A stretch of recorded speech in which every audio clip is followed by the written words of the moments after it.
converting a normal random variable to a standard normal variable and vice versa. So, given any value of x from a normal distribution with mean denoted by mu and a standard deviation denoted by sigma, to convert the x to a z-score or the standard normal score, you need to first subtract the mean nga mu from your x nga variable. So that's the first step. After subtracting, you have to divide the quantity katong x minus mu katong na-subtract na by the standard deviation. Or in symbol, mao ni siya. Z is equivalent to x minus mu all over sigma. Where your z is the standard normal score or the z-score, x is any data value in the normal distribution, mu is the mean, and sigma is the standard deviation. So this is the formula to convert a raw score to a standard or to a z-score. So kani ang formula ganiton. So let's have an example para mas masabtan unsaon to paggamit, unsaon to pag-convert. So example 1, suppose IQ scores are normally distributed with a mean of 100 and a standard deviation of 110. So if your IQ is 85, what is your z-score? Round off your answer to the nearest hundreds. So let's try to discuss the solution. So converting z-score, we use the formula z is equivalent to x minus mu all over sigma. Then, based on problem, given naman ning 100 as your mean. So meaning this is your mu. And standard deviation of 10. So meaning this is your sigma. And kaning, given nga IQ, mo ni mo x. Given nga raw score man. So to convert raw score to a z-score, kani atong gamiton nga formula. Since nanatay formula, all you have to do is you substitute the given. This is your x, ang 85, minus your mu, nga 100, all over your sigma. So 85 minus 100, that's negative 15, divided by 10, that's negative 1.5. So this is now use your z-score. What does it mean? Pasabot lang ana nga ang katong 85 kung naa-diri si 0 nimo, naa-diri si 1, naa-diri si 2, naa-diri banda ang 85 na score. 85 na score diha banda. Nasa tunga-tung Mali. Sorry ha. Negative man di ay. So naa-diri si negative 1, na negative 2. So naa-diri si 85 na score. So meaning kung nasa tunga, sa pasabutan na, below siya sa imong mean. Below sa average ka ng IQ nga 85. So, mga mga possible interpretation na negative na z-score, meaning below siya sa imong mean.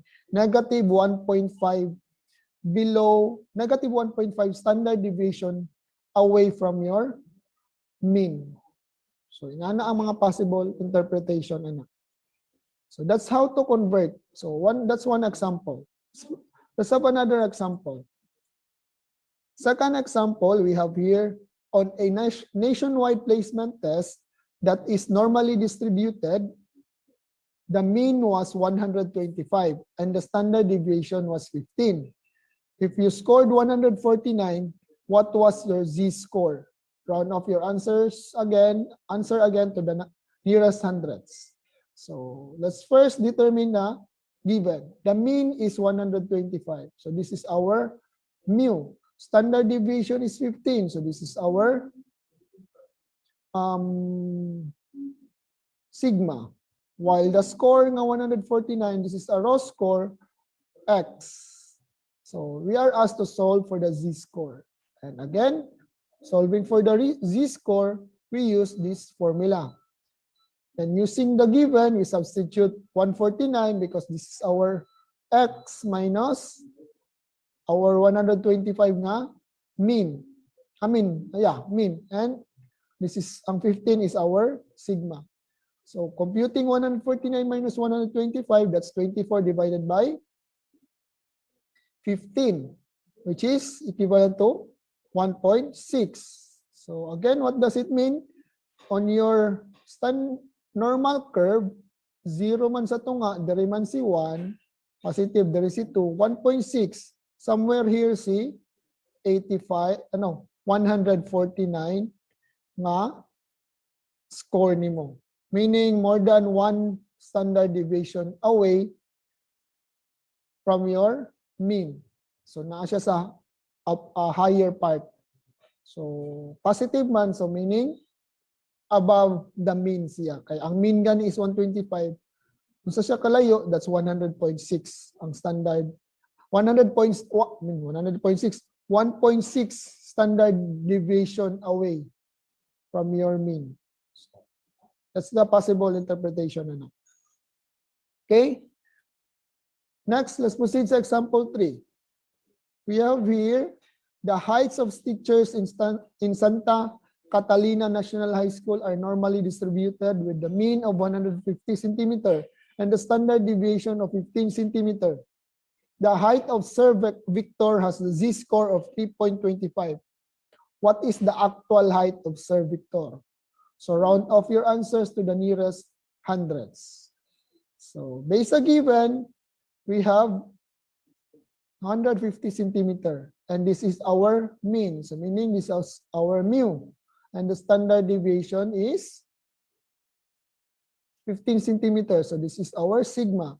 While this 3.25 is our z-score. So meaning this is z. Ang question is, what is the actual height? That is the raw score. So we are asked to solve for the value of our value sa x. Kumbaga. So to solve for the value of x, this is the formula. Asa po ni siya gikan? Dito ra po sa formula sa z is equivalent to x minus mu all over sigma. So from this, we isolate x. Di ba? Kabalo naman ta how to isolate. Katong sa Gen Math na to. We isolate x. So to isolate x, we multiply this one with sigma, both sides, para makancel ni. So that becomes, wala ni square diha. Z times sigma equals x minus mu na lang. And again, we are concerned na ma-isolate si x para maka-come up tag, maka-derive tag formula for x. So we have to transfer this one the other side. So x is equivalent to sigma times, z times sigma plus mu. So this is now the formula to solve for the raw score. Ganina, ang mga examples, given si raw score, gikuha si z-score. This time, given ang raw score, kuhaon si z-score. So based sa mga given, we have this as our z-score, and standard deviation is 15. And then, mean is 150. So computing that one, if wala ni na mali nga pagka-compute, that is 48.75. Verify na lang nato using calculator kay murag last meeting na ato'y mali nga sa module manggod. Gi-assume naman nako diretso nga tama ang pagka-compute nila, so na dito sa anyway 3.25 times 15, verify na lang nato. That's 48.75, that's correct, plus 150, so we have 198 centimeters. So this is correct. So meaning, since ang z-score, ang naibalaan lang nato is ang z-score sa height ni Sir Victor. So from that, we can determine kung sa actual height niya. So ang actual height ni Sir Victor in centimeter is approximately 198.75 centimeter. So pila kaya na? Divide 2.54 ata? Conversion ana? Tapos divide 12. That's around 6 something. Taas-taas na height ni. Anyway, so basta mauna to pag-solve. ang z-score. Ano? Raw score, kung raw score ang pangitaon. So hopefully na kuha na, hinahinay nagkakuha kung unsaon pag convert sa raw score to z-score, then z-score to raw score. Sige daw. Let's try to proceed. We have another example. Another example is the time it takes for a cell to divide is normally distributed with an average of 60 minutes and a standard deviation of 5 minutes. How long will it take for a given cell to divide if its mitosis has a z-score of negative 1.35? So this is an example na related pang STEM gid kaayo, science. So from this, we have here average. So kabalo naman ta nga, ang word na average is just the mean. Standard deviation ta of 5 minutes. So this is our sigma. The question is how long will it take for a given cell to, if its mitosis has z-score. So given the z-score, we are asked to solve for katong raw score yun niya. So raw score man ang question, so kani ang formula gamiton, which is x plus, x is equivalent to z times sigma plus mu. So substituting z na to is negative 1.35, 1.35, tapos times na to siya sa sigma na to or standard deviation na to nga 5, and adding the mean nga 60. So we have 53.25 minutes. So sa kana nga situation, meaning kadto nga cell 53.25 minutes siya mo divide. Kumbaga, how long will it take for a given cell to divide man? So mabantayan na. So, sa mga researcher ba or scientist ba, so ginagamit gapo nila ning ma-apply gapo nila ning pag-convert from z-score to raw score nga concept. So that's one example. And I think this is the last example for this lesson. Kumbaga, suppose you have a population values 40 and 70, and their corresponding z-scores are negative 1 and 2 respectively. First question, is it possible to determine the population's mean and standard deviation? Second, if so, what are these values? So in this problem, given tag population values, pasabot ana mga values nga gikuha sa population. Actually, these are actually mga raw scores. Baga nagkuha kag value sa kuan ba? Say example kuan nga nga data, score ni out of 70 nga score. So isa ka estudyante ni score of 40, ang isa 70. So dito ni mong gikuha sa population. So tapos na-determine na pod nga ang z-score ani is negative 1, ni 40, tapos si 70 is positive 2. Mo na ang z-scores. So meaning this is x sub 1, x sub 2 ni siya.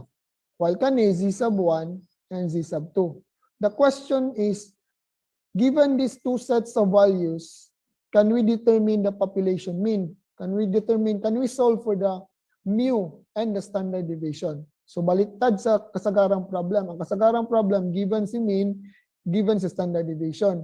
Pangitaon si raw score o pangitaon si z-score. This time, given ang mga z-scores and raw scores, pangitaon si population mean of standard deviation. So if ingana ang problema, ingani ni siya pag-solve. So first, determine the given. So naana ta. This is our x sub 1, kato ganina. Then corresponding z-score niya is negative 2. X sub 2 na to is 70. Corresponding z-score, this must be z, is 1. So from that, we will have, since two sets man ta of data, we will have to set two equation pod ta. And ang equation kato gyapong formula nga ni Actually, pwede ko tong z, gamito na to, x minus mu all over. Sir, X sub, baliktad lang yung -1 o 2. Dapat -1 din. May sa 2 negative lang. 1. Okay, tama. That's correct. Sige, salamat sa pag-correct. Kisa to, wala na ako napansin. Anyway, salamat kung kinsa man to. Ingat to please, if ever may makitang mali, balihog ko kuan. Badlong. So, kani daw, 40, -1. So, dapat -1 din dali. While kani, sa 70, dapat 2. Okay, sige. So, asa na ta? Nganong kani nga formula gigamit? Actually, pwede ra kani nga formula. X sub 1 ta og Z sub 1 diri. But, mas simpler man gud ni kumbaga kaysa ani. Kay kani rational man ni nga equation, di ba? Mas dali man si linear equation kaysa kay rational equation. So mao nang kani gigamit. So duha ka equation nga kani. Ang gigamit niya katong x equals z plus mu ana. Pero na two sets naman so magbutang tag 1 ug 1 diha. So mao ni then substituting same lang ba? Murag na mali iyang kuano? Mali iyang pagkagamit sa kuan. Ang z sub 1 gyud niya is nag-negative 2 gyud siya. So mamali na pud ni dere. Asa daw? Ato na lang. Sir, wala ka Ha? nag-record, sir. Nag-record. Sige lang kay naka-record naman ni automatic sa StreamYard. Dito na lang ko Okay. magkuha. Dito na lang ko magkuhag copy. Salamat sa pag-remind. Again, ano na lang kay para dili mas dako atong trabaho unon kaning problema kay murag nabaliktad man gyud nila. Kanina lang atong korekon, kanina lang. Pag negative 2 na lang ta dire. Og kani i1 na lang nato ni. Kumbaga atong given na lang atong usabon para mo align sa ato ang solution. So take note of this kani ang negative 2 na lang ni tama man po actually. Negative 2 kay baba man ni. So negative 2 and positive 1. Kaya I hope naka-follow ta. So okay na ni dire kay na-correct na nato ang given sa given. Then kani substitute lang si x sub 1 is 40, si z sub 1 is negative 2. While si x sub 2 is 70, then z sub 2 ni dapat. Z sub 2 is 1. So we have two equations. So since natay two equations tapos two pud ang unknown. Wala tay mean, wala tay standard deviation. So recall to ninyo tong inyong grade 8 nga systems of linear equation. Grade 8 ni nga lesson patuganing by substitution, by graphing, by elimination. And pag ingani, usually elimination ang dali ikuan ani. Dali pag-solve. So this is our equation 1, this is our equation 2. Asa na gikan dira ra na kani. Equation 1, equation 2. Ibalhin na lang nako. So then, nanata equation 1, let's try to solve this system simultaneously by elimination. So ang pag-eliminate ni, ang dali ma-eliminate ani si mu. Ang buhaton nako i-minus nako ni sila duha. Equation 1 minus equation 2. So kung mag-minus ta sa ganito, sa grade 7 ninyo, pag minus, you change the operation to addition, pero change tanan ang sign sa baba. O, kani man-negative, kani man-negative na po na. Then you can proceed to addition. So this is now negative 30. Okay, again ha, pakikuan ang solution, basig masami ko. Next kani is negative 3 sigma. Tapos, mu minus mu, eliminated na ni. So, wala na, na-eliminate na ang isa ka variable. So, Si sigma na lang nabilin. So all we have to do is to isolate or solve for sigma. So we have to divide by both sides by -3. So therefore sigma is negative. By the way, this must be a -3. So positive 10 ato ang sigma. So nanatay sigma, ang question is kung saan papangita si mu. So pagpangita si mu,